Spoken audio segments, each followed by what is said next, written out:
So, good morning or good afternoon, depending upon when you are watching this. Welcome to Chapter 2, Assessing Community Need and Establishing a Program. I'm sorry for the delay in posting this particular PowerPoint screencast to you. I will try to do better in the future. Number of objectives for this chapter, which you can read here on the screen.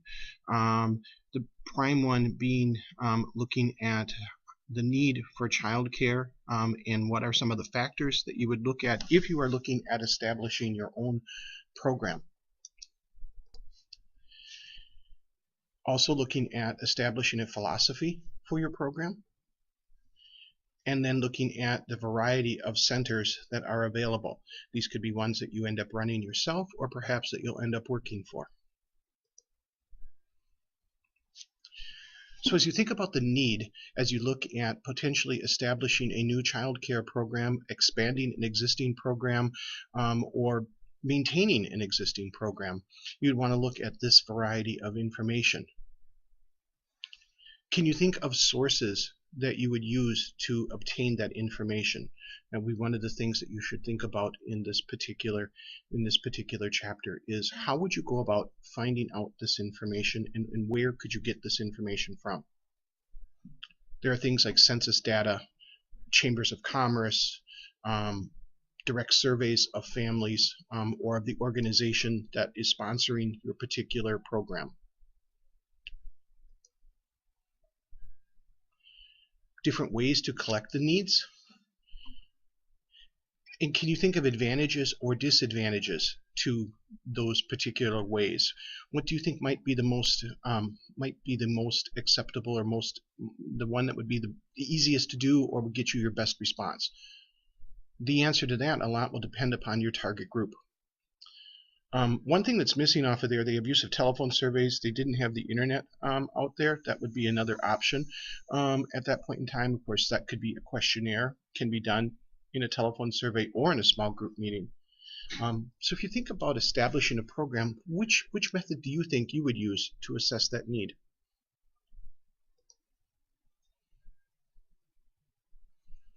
Another discussion question to think about, advantages and disadvantages of a telephone survey.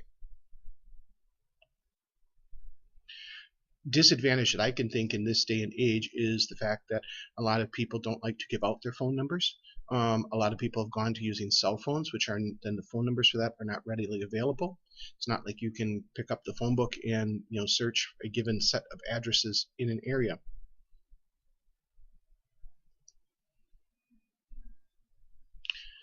So as you look then at designing your program, and you look in moving into the designing of the parent handbook, you will be creating a program, a mock program from scratch, and you'll have to choose your philosophy. And you'll look at the materials that you've learned over the course of your study here, and you'll then work at choosing that philosophy. Now, for our purposes here in the handbook that you're going to be designing, you will look at the idea of, it's a program that pretty much you're designing. Obviously, if you were designing this program for somebody, some of the philosophies could be done on the basis of the program that you are working for on there.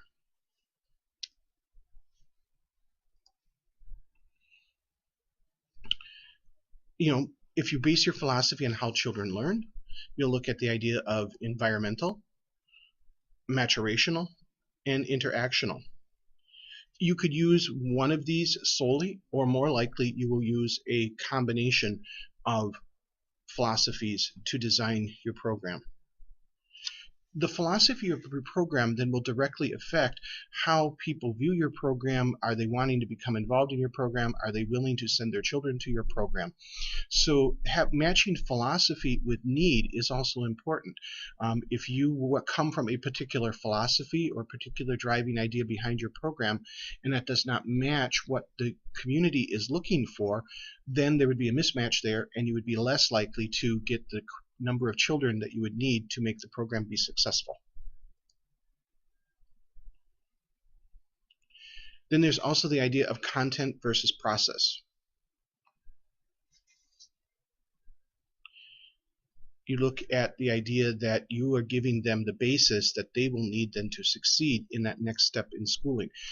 If we're talking about the traditional preschool program, the idea then would be to give them the next steps that they need to succeed when they enter the K-12 realm of schooling.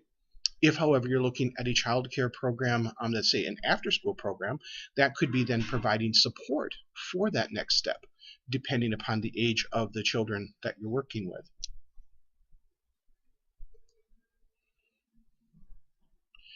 Process subscribers then looked at the problem-solving skills are more important than content mastery. And the major goal is for children to become autonomous problem solvers. A discussion question to think about in your mind is, do you think that this content versus process is an exclusive? You have to do one or the other? Or would you be one that would do a combination of the two? A philosophical difference between content and process is that the process subscribers support the notion that your problem-solving skills are more important than the content mastery.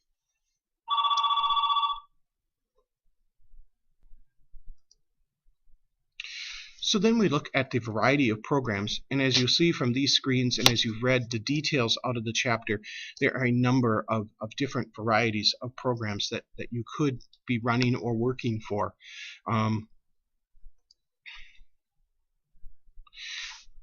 If you're looking at establishing your own program, any one of these would fit, because you could be working for a not-for-profit and then running their program. You could be working for yourself. You could be working for a franchised type of a system.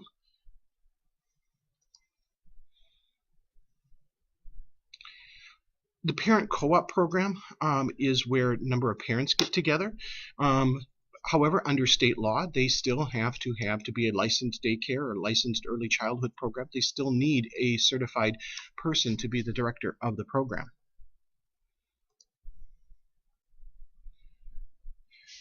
Service groups, church groups, United Way, YMCA have a number of agency-sponsored programs, and they are found all over.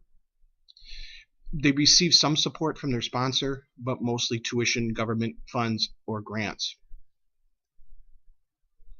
Being a not-for-profit opens up additional opportunities for finding funding, but provides also challenges as well.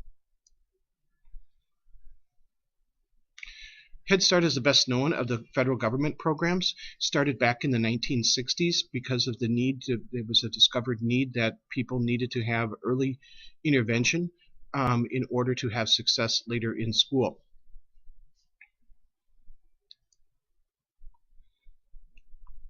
The 4K programs and 3K programs, particularly in Wisconsin, have expanded greatly in the recent years. They're based in the public school systems. There are some school systems that partner with private organizations to provide this as well at a variety of sites. And so you can think about the town that you are from and what are some of the options that are available there.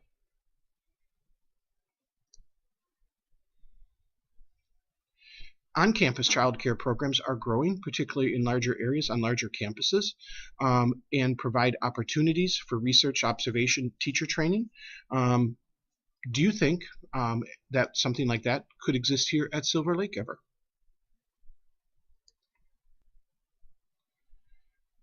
And in large industries, hospitals, apartment complexes.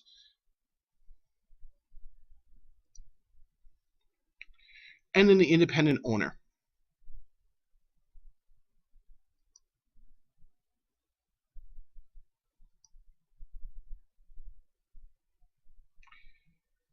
These are then franchise type situations usually. The one that comes to my mind is KinderCare. We'd have to think, I cannot think in the Manitowoc area of an example of this, but perhaps there is.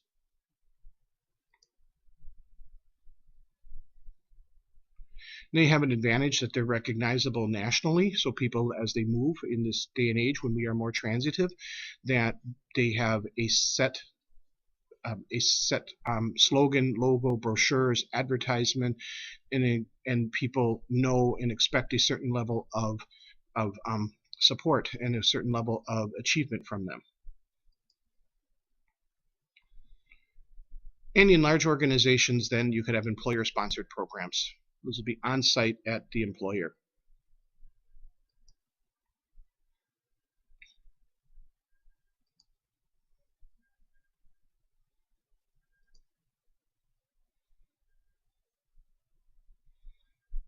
This is a variation of the independent owner, done more perhaps in a home, but it could be in a private, in another facility.